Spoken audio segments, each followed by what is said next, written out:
ஞானசேகரன் பேசிய ஒரு வருடம் பேசிய எனக்கு அதுக்கான ஆதாரம் என்கிட்ட இருக்கு, சிபிஆர் ரிப்போர்ட் இருக்குன்னு சொல்லி அண்ணாமலை சொன்னார்.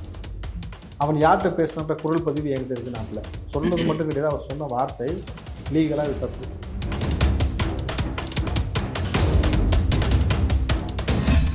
எடப்பாடி சொல்லாமல் தம்பிதுரை செய்திருப்பதற்கு வாய்ப்பு இல்லைன்னு இன்றைக்கு இது மிக முக்கியமாக பேசப்படக்கூடிய ஒரு விஷயமா இருக்குது. ஏன்னா பெண்களுக்கு எதிரான பாலியல் குற்றச்சாட்டு என்பது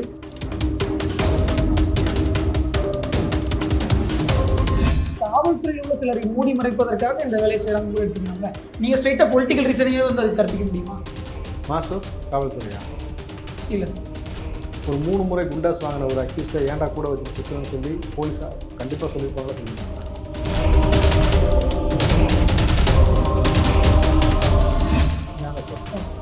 அதுக்கப்புறம் கள்ளத்துப்பாக்கி வச்சு ஒரு வழக்கு இருக்குது.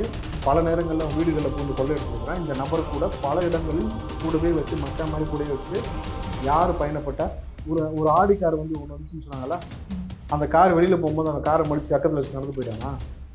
அப்படி தானே போயிருக்கோம். அதில் இருக்கக்கூடிய சிசிடிவி ஃபுட்டேஜ்லாம் வந்து ரோடு முழுக்க இருக்குல்ல.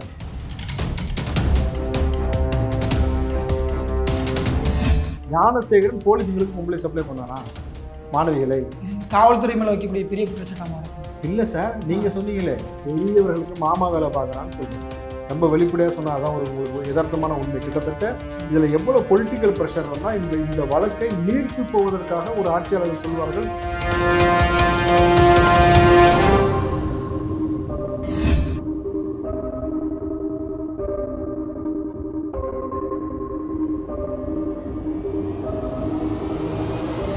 இளமைச்சி நேயர்களுக்கு வணக்கம். நடப்பு அரசியல் நிகழ்வுகள் குறித்து நம்முடைய பேசுவதற்காக இணைந்திருக்கிறார் காங்கிரஸை சேர்ந்த ராவுத்தர் இப்ராஹிம் அவர்கள். வணக்கம் சார். வணக்கம் தம்பி. எப்படிங்க சார்? நலமா இருக்கம்மா.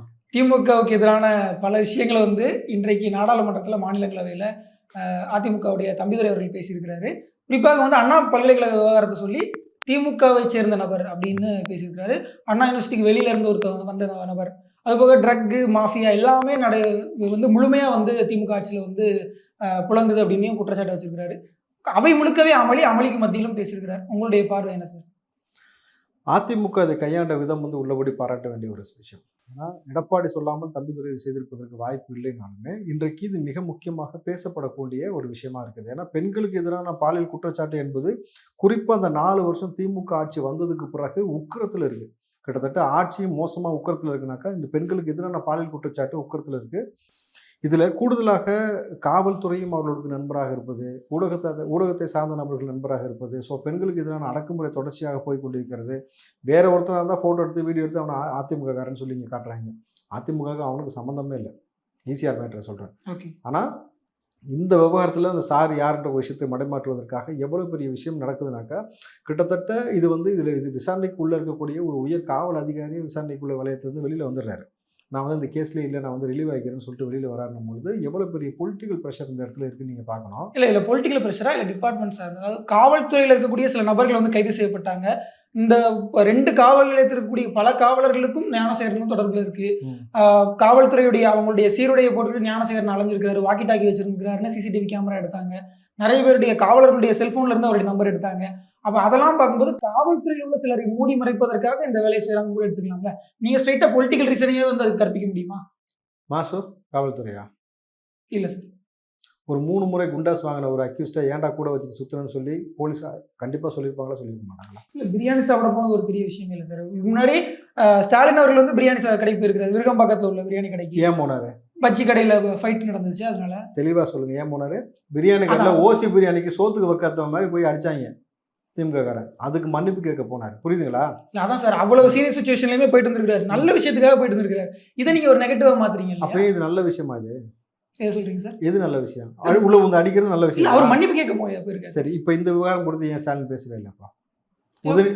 சட்டமன்றத்திலே பேசினார். என்னன்னு பேசினார் சார்? அவர் வந்து திமுகவை சேர்ந்தவர் அல்ல அப்படின்னு 16 நாள் கழிச்சு ஏதோ துக்ககரமான நிகழ்ச்சி நடந்துச்சு, ஒரு வீட்டில் நடந்துச்சுன்னா 16 நாள் காரியம் முடிஞ்சோன்னு ஆசாசப்படுவாங்க, அது போல பேசினாரு. அனுதாபின்னு பேசுறாரு. கிட்டத்தட்ட பார்த்தீங்கன்னா இதைத்தான் இன்றைக்கு நாடாளுமன்றத்தில் பிரதிபலிச்சிருக்காங்க. என்னன்னாக்கா, இந்த வழக்கை சிபிஐக்கு மாற்ற சொன்னால் மாற்றாமல் இருக்கிறார்கள். இதில் மிகப்பெரிய மோசமான ஒரு சம்பவம் நடந்திருக்கிறதுக்கான வாய்ப்பு இருக்கிறது. இதில் மிக முக்கியமான அரசியல் புள்ளிகள் தலையிடுவதற்கான வாய்ப்பு இருக்கிறது. இது அழுத்தம் கொடுக்கப்படுகிறது. மாற்றப்பட வேண்டிய இடத்தில் இந்த வழக்கு இருக்குன்னு தான் இன்னைக்கு பேசியிருக்கிறாரு.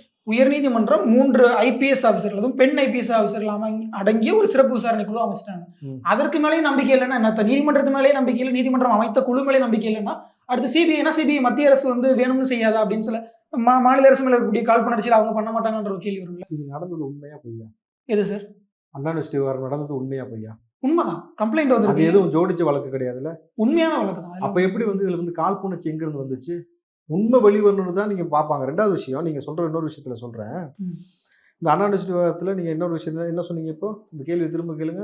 அதான் சார், இப்போ நாம வந்து கோர்ட் அமைத்த, அதாவது நீதிமன்றம் அமைத்த ஒரு சிறப்பு விசாரணை குழு மேலே நம்பிக்கை இல்லைன்னு ஒரு குற்றச்சாட்டு வைக்கிறோமே. இங்க உயர் பெண் காவல் அதிகாரி தன் உயிருக்கு பாதுகாப்பு இல்லைன்னு சொன்னாங்களா இல்லையா தமிழ்நாடு கவர்மெண்ட்ல? கல்பனா நாயக் அவர்கள் சொல்லியிருக்காங்க. அப்போ இந்த ஆட்சியில பெண்கள் எந்த துறையில் இருந்தாலும் எவ்வளவு பெரிய அதிகாரத்தில் இருந்தாலும் அவர்களுக்கு பாதுகாப்பு இல்லைன்னும் பொழுது, அப்போ கிட்டத்தட்ட இந்த வழக்கு இவ்வளவு பூதாகரமானதுக்கு காரணம் எனக்கு பொலிட்டிக்கல் ப்ரெஷர் தான். சார், இது காவல்துறைக்குள்ள ஒரு பிரச்சனை அப்படின்னு நம்ம புரிஞ்சுக்கணும். அதை வந்து பொலிட்டிக்கல் ரீசன், அரசியல் காரணம் கற்பிப்பது நியாயமா இருக்குமா? அரசியல் காரணம் இல்லைன்னு உங்களால உறுதியா சொல்ல முடியுமா? இல்ல அந்த துறையில அரசியல் இதுல தலையீடு இல்லைன்னு உங்களால உறுதியா சொல்லிட முடியுமா? அதான் உங்களால இருக்குன்னு சொல்ல முடியுமா? 100% சொல்ல முடியும். எப்படின்னு சொல்லட்டுமா? சொல்லுங்க சார். ஒரு 3 முறை குண்டாஸ் வாங்கிய ஒரு நபரை கூட சார் ஞானசேகரன் சொல்றீங்க. ஞானசேகரன். ஓகே. அதுக்கப்புறம் கள்ளத்துப்பாக்கி வச்சது ஒரு வழக்கு இருக்கு. பல நேரங்கள்ல வீடுகளில் பூந்து கொள்ளையடிச்சிருக்கிறான். இந்த நபர் கூட பல இடங்களில் கூடவே வச்சு மச்சான் மாதிரி கூடவே வச்சுட்டு யாரு பயணப்பட்டார்? அமைச்சர் மாசு சொல்றீங்க. மாசு. வீட்டுக்கு போய் பிரியாணி சாப்பிடலாம் எங்களுக்கு பிரச்சனை கிடையாது. நீ பிரியாணி சாப்பிடலாம் பிரச்சனை கிடையாது. ஆனா சரிங்க. இது ஒண்ணு. 2வது ஒரு ஆடி கார் வந்து ஒண்ணு வந்துச்சுன்னு சொன்னாங்களா? ம். அந்த கார் வெளியில போகும்போது அந்த காரை மடிச்சு பக்கத்துல வச்சு நடந்து போயிட்டானா? அப்படிதானே போயிருக்கோம். அதுல இருக்கக்கூடிய சிசிடிவி ஃபுட்டேஜ்லாம் வந்து ரோடு முழுக்க இருக்குல்ல.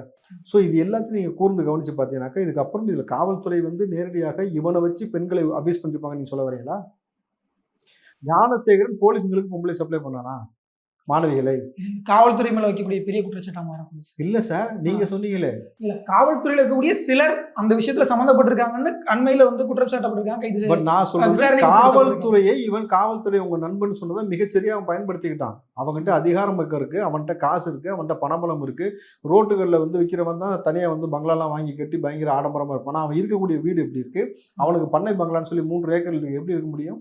ஸோ காவல்துறையை தாண்டி ஒரு பெரிய சக்தி அவனுக்கு உதவிகரமா இருக்குன்னு நீங்க நினைக்கிறீங்க? பெரியவர்களுக்கு மாமா வேலை பார்க்கறான்னு சொல்றேன். ரொம்ப வெளிப்படையா சொன்னா அதான் உங்களுக்கு யதார்த்தமான உண்மை. கிட்டத்தட்ட இதுல எவ்வளவு பொலிட்டிக்கல் பிரஷர் இருந்தா இந்த வழக்கை நீர்த்து போவதற்காக ஒரு ஆட்சியாளர்கள் சொல்வார்கள். இதை நீங்க குறிப்பா ஒரு விஷயத்தை கவனிக்கணும். ம். குற்றம் நடந்தது உண்மை, இவ்வளவு கட்சிகள் போராடுறது உண்மை. இதற்கான சட்ட வடிவத்தை நாங்கள் மேற்கொள்கிறோம், கடுமையான நடவடிக்கை எடுக்கிறோம் தான் முதலமைச்சர் பேசணும். ஆதாரம் இருந்தா குடுன்னு கேட்டார்ல. உங்ககிட்ட ஆதாரம் இருந்தா குடுன்னு கேட்கறான்னா அப்ப ஆதாரத்தை திட்டமிட்டு அழிச்சிட்டீங்க தானே அர்த்தம். இல்ல, யார் அந்த சார்ன்ற ஒரு கேள்வியை இவங்க வைக்கிறாங்க. ம். நீங்க ஆதாரம் இருந்தா கொடுங்க, நாங்க நடவடிக்கை எடுக்கோம் அப்படின்னு சொல்றது தானே ஒரு பொறுப்பான பதிலா அதுக்கு இருக்கும். எதுக்கே நீ உட்காந்துருக்க சிஎம்மா, நீ வெளியில போயிரு, நான் பாத்துக்கிறேன்னு எடப்பாடி சொன்னார்ல.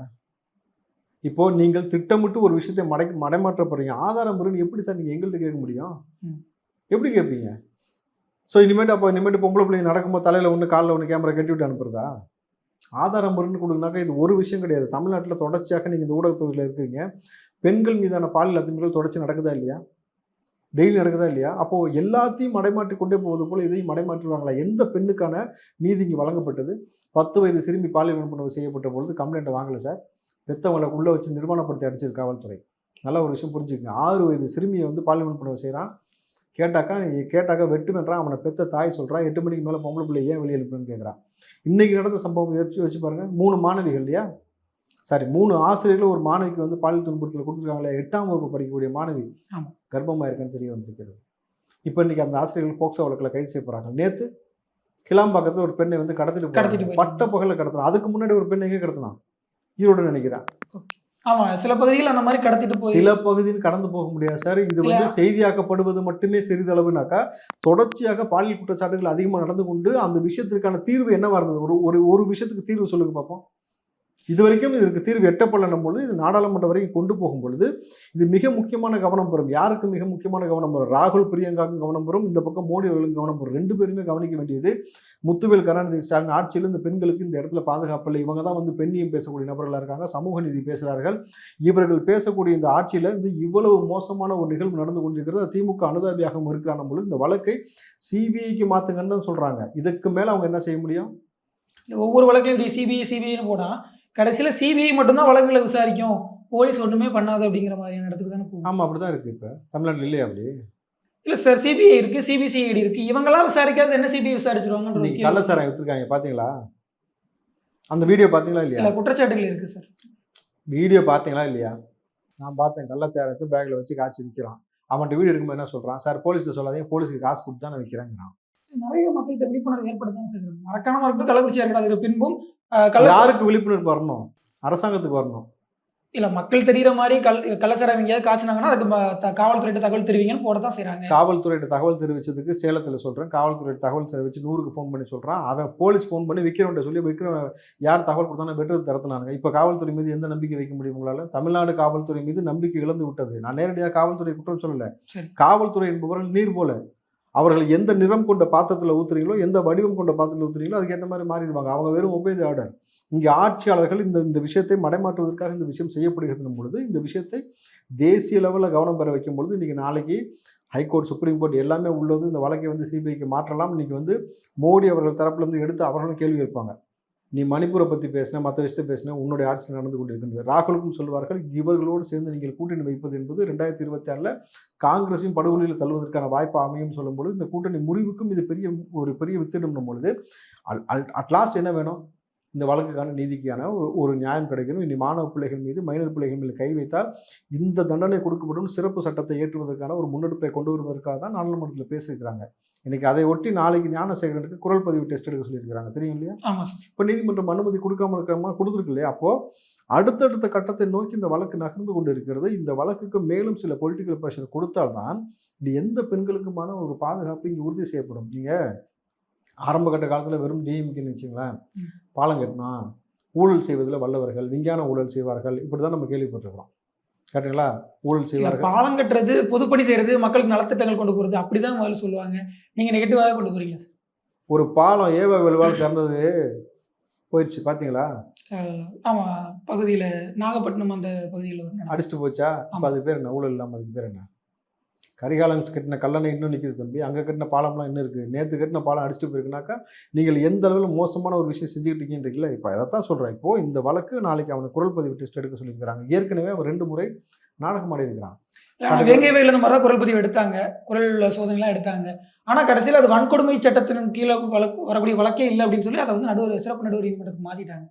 ஸோ அந்த மாதிரி இதுவும் வந்து கடைசியில் ஒரு சாதாரண வழக்காக யாரும் வந்து அப்படி ஒரு சாரை இல்லை, அவன் சும்மா ஒரு கற்பனையாக சொல்லி அப்படி வந்து மற்றவங்களை மிரட்டியிருக்கான் அப்படின்னு கூட முடியலாம் இல்லையா? அட்லாஸ்ட் நீங்கள் வந்துட்டீங்க பார்த்தீங்களா பாயிண்ட்டுக்கு. இதைத்தான் சொன்னேன். இந்த மாதிரி முடிஞ்சிரும்ன்றதுக்காகத்தான் நாடாளுமன்றத்தில் இதுக்கு பொலிட்டிக்கல் ப்ரெஷர் கொடுக்கறதுக்கான காரணம், கவன ஈர்ப்பு கொண்டு வருவதற்கான காரணம், வழக்கு சிபிஐக்கு மாற்றப்படும் பொழுது நீங்கள் சொன்ன எந்த வழக்குலையுமே சிபிஐ இந்த முடிவெடுக்கலை. எல்லாம் சிபிசிஐடியோ தமிழ்நாடு போலீஸ் தான் செஞ்சுக்கிட்டு இருந்துச்சு. அப்போ சிபிஐக்கு மாறும் பொழுது தான் இது பெரிய வடிவத்தில் மாறும் பொழுது அவன் குரல் டெஸ்ட் ஏற்கனவே அவன் வலுப்பு வந்துருச்சுன்னு சொல்லி நாடகம் பண்ணானா?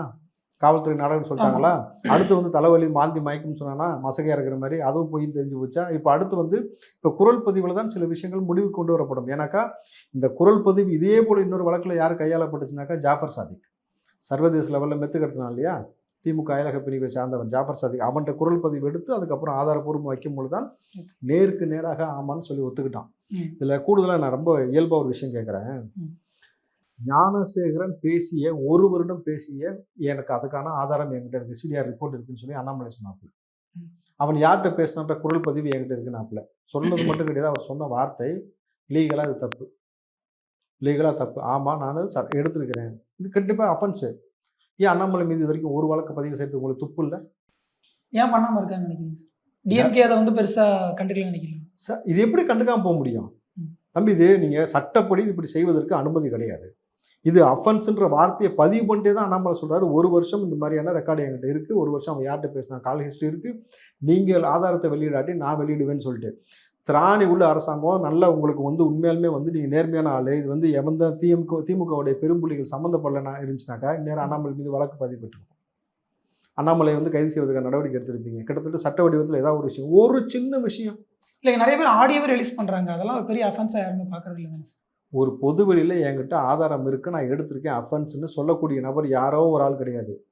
ஒரு தேசிய கட்சியோட மாநில தலைவர், முன்னாள் ஐபிஎஸ் ஆஃபீஸராக இருக்காரு, நான் அந்த மாதிரி எடுத்து வச்சிருக்கேன், இது சட்டப்படி தப்புன்னு சொல்கிறாரு, ஏன் வழக்கு பதிவதுக்கு உங்களுக்கு துப்பு கிடையாதுன்னு கேட்குறேன். ஓகே, அப்போ இதுலேருந்து உங்களுக்கு விஷயம் புரியுதா? அண்ணாமலையை நோண்டுனா ஆதாரத்தை வெளியே விட்டுட்டா மொத்த பேர் சிக்கிடுவாங்க, புரிஞ்சுங்களா? அப்போ அண்ணாமலையை சொன்ன விஷயத்தை கண்டுக்காமல் அடைமாட்டி போது இவ்வளவு கேவலமான ஒரு ஆட்சி செய்யும் பொழுது இப்போ நாடாளுமன்றத்தில் கொண்டு போய் பேச தானே இருக்கணும். ஓகே, ஸோ மொத்த விஷயத்தில் பார்த்தீங்கன்னா அண்ணா பல்கலைக்கழக விவகாரத்தில் இதை வந்து சரியா பாஜக கையாளல, ஆனா அதிமுக சரியா கையாண்டுருச்சு அப்படின்னு நீங்க நினைக்கிறீங்க? பாஜகவும் கரெக்டாக இப்போ கொண்டு போயிட்டு இருக்கு, அதிமுக கொண்டு போயிட்டு இருக்கு, திமுக தான் மறைக்க பார்க்குதுன்ற. உங்க கட்சி சார் காங்கிரஸ் என்ன பண்ணிட்டு இருக்காங்க? என்ன பண்ணிட்டு இருக்காங்க கேளுங்க, செல்வபிரதிட்ட கேளுங்க. அதான் சார் கேட்க வேண்டியதா இருக்குது. நீங்க கட்சியினுடைய பிரதிநிதியா சொல்லலாம்ல சார். இல்ல அவங்க என்ன பண்ணிட்டு இருக்காங்க, இத்தனை ஆண்டு காலமாக என்ன செய்து கொண்டிருந்தார்கள்? சட்டப்படி வந்து இதுக்கான நடவடிக்கை எடுக்கணும். ஆம்ஸ்டாங் வழக்கில் என்ன சொன்னாங்க? சட்டப்படி இதுக்கு நீங்க விசாரிக்கணும். வேலைக்கு என்ன சொல்றாங்க? சட்டப்படி விசாரிக்கணும். சட்டம் யாருக்கு சாதகமா இருக்குன்னு தான் இங்க பிரச்சனையே. நிறைய விஷயங்கள் இந்த மாதிரியான விஷயங்கள்லாம் காங்கிரஸ் வந்து ரொம்ப சைலண்டா இருக்கிறதுனால தான் அவங்களுக்கு பெரிய பொலிட்டிக்கல் வைப்ரன்ஸ் இல்லையா சார்? அதனால தான் இன்னைக்கு நாடாளுமன்றத்தில் எதிர்கொலிச்சிருக்கல. இப்போ ராகுல் பாப்பார்ல, இங்க இருக்கக்கூடிய காங்கிரஸ் தலைவர்கள் ஒருவேளை நீங்கள் மறைத்திருந்தால் கூட இன்றைக்கு அந்த சட்ட வடிவம் வேறு வடிவத்தில் போயிருக்கு. இன்னைக்கு நாடாளுமன்றத்தில் கவனம் ஈர்ப்பு பெற்றிருக்கு. வெறும் இதை மட்டும் அங்கே பேசல. சரி. கிட்டத்தட்ட போதை கலாச்சாரம் எந்த அளவுக்கு போயிட்டு இருக்கு, பெண்களுக்கு எதிரான பாலியல் குற்றச்சாட்டு எந்த அளவுக்கு போயிருக்கு, இந்த முத்துவேல் கருணாநிதி ஸ்டாலினுடைய திராவிட மாடல் ஆட்சின்றாங்கல்ல, அது எவ்வளவு மோசமா கேவலமா இருக்கு. கிட்டத்தட்ட அந்த காலத்துல மன்னர் ஆட்சிகள் ஒரு பக்கம் இருந்தது. இப்போ மன்னர்கள் மாமன்னர்கள்னு சொல்லி புகழ்ந்துகிட்டு இருந்தாங்க. அதை விட கேவலமான ஒண்ணுனாக்கா, இவங்க அடிக்கடி ஏதாவது ஒரு விஷயத்துல வந்து பெரிய பெரிய ப்ராஜெக்ட் பண்றாங்க, கொள்ளடிக்கிறாங்க, ஊழல் அடிக்கிறாங்க, பட் நிரூபிக்க முடியலன்னு சொல்லி பல விஷயங்கள் இருந்தாலுமே அது கூட மக்களை நேரடியாக பாதிக்கல. இது ஒட்டுமொத்தமாக மக்களையும் இந்த சமூக பிள்ளைகளையும் நேரடியாக பாதிக்கிறதுனும் பொழுது இது மிக முக்கியமான கவனம் பெறக்கூடிய இடத்துல இருக்கும் பொழுது, ஏன் இதனால வந்து டிஎம்கே ப்ளஸ் காங்கிரஸுடைய கூட்டணி கூட முடியலாம். இந்த அலைன்ஸ் வேறு யார் கூட ஃபார்ம் ஆகலாம். எல்லாத்துக்கும் ஒரு பேஸாக இருக்குல்ல. ஆனால் ஒட்டுமொத்தமாக அல்டிமேட்டாக நமக்கு என்ன தேவைன்னா, பெண்களுக்கு எதிராக கட்டமைக்கப்பட்ட இந்த மோசமான ஒரு ஆட்சி இந்த 4 வருஷமாக வந்ததுக்கப்புறம் எவ்வளோ இருக்குதோ, இது ஒட்டுமொத்தமாக இதுக்கும் முடிவு கிடைக்கணும். இந்த பெண்களுக்கான நீதி கிடைக்கணும். இந்த நாடாளுமன்றத்துக்கு போன பிறகு இந்த வழக்குக்குள்ளே யாரை கொண்டு வருவாங்கனாக்கா, மாசுவை கொண்டு வருவாங்க. ஆப்வியஸ்லி ஒரு அமைச்சர் சார். அமைச்சர் தான். இல்ல அவர் வந்து நம்ம அப்படி உடனே குற்றம் சாட்டிட முடியாது சார். பிரியாணி சாப்பிட்டதுக்காக நம்ம அவரை வந்து இந்த ஒரு பாலியல் வழக்கில் செய்ய முடியாது. அப்படி சொல்லலை. ஒரு 3 முறை குண்டாஸ் வாங்கிய ஒரு நபர், கள்ளத்துப்பாக்கி வச்சிருந்த ஒரு நபர், அதில் வழக்கு வாங்கியிருக்கான். பல முறை கொள்ளை அடிச்சிருக்கான், அதுக்கு வழக்கு வாங்கியிருக்கான். இவ்வளோ பெரிய அக்யூஸ்ட் உங்கள் கூட இருக்கும்பொழுது காவல்துறையும் உளவுத்துறையும் உங்களுக்கு எச்சரிக்கலான்னு கேட்பாங்க அவர்கிட்ட. ஆமாம் அப்படின்னாக்கா எச்சரிச்ச பின்னாடி ஏன் கூட வச்சு சுற்றுனேன்னு கேட்பாங்க. இல்லைன்னு சொன்னாக்கா தமிழ்நாடு காவல்துறை என்ன செஞ்சுருக்குன்னு கேட்பாங்க. ஏன்னா இன்னைக்கு 4 மணிக்குள்ள நீதிமன்றத்தில் ஆஜராகவில்லை என்றால் பிடிவாரண்ட் பிறப்பிப்பேன் நீதிபதி சொன்னார். யாருக்கு சொன்னார்? உள்துறை செயலாளருக்கு. ஆமாம். அது யாருக்கு விடப்பட்ட நேரடியான ஒரு கேவலம் தெரியுமா? தமிழ்நாடு அரசுக்கும் இந்த முதலமைச்சருக்கும் தான். ஒரு உள்துறை செயலாளரை இந்த அளவுக்கு போட்டு வர வைக்கிறாங்க. எதுக்காக வர வச்சாங்கன்னாக்கா, கொடுத்த கம்ப்ளைண்ட்டு 10 வருஷமா கிடப்பில் போட்டிருக்கீங்க, எதுக்குமே சரியான தீர்வு எட்டப்படல. இப்போ புரிஞ்சா உங்களுக்கு? நீதிமன்ற உத்தரவுகளை சரியா வந்து செயல்படுத்த மாட்டேங்கிறீங்க. இப்போ புரிஞ்சா ஏன் சிபிஐக்கு மாறணும்னு? தமிழ்நாடு காவல்துறை கையில் இருக்கிற வரைக்கும், ஸ்டாலின் இருக்கிற வரைக்கும் இதுதான் நடக்கும் நம்மளது. இப்போ இது வேறு வடிவம் பெற வேண்டிய அவசியம் தேவைப்பட்டிருக்கிறது. தம்பிதுரை அவர்கள் வந்து நாடாளுமன்றத்தில் பேசியது குறித்து நிறைய விஷயங்களை பகிர்ந்து கொண்டீங்க. பாபு சார், இந்த வழக்கு வந்து எப்படி எந்த திசையில் என்ன வழியில் போகுது அப்படிங்கிறத எங்களோட நிறைய கருத்துக்களை பகிர்ந்து கொண்டீங்க. ரொம்ப நன்றி சார். நன்றி தம்பி.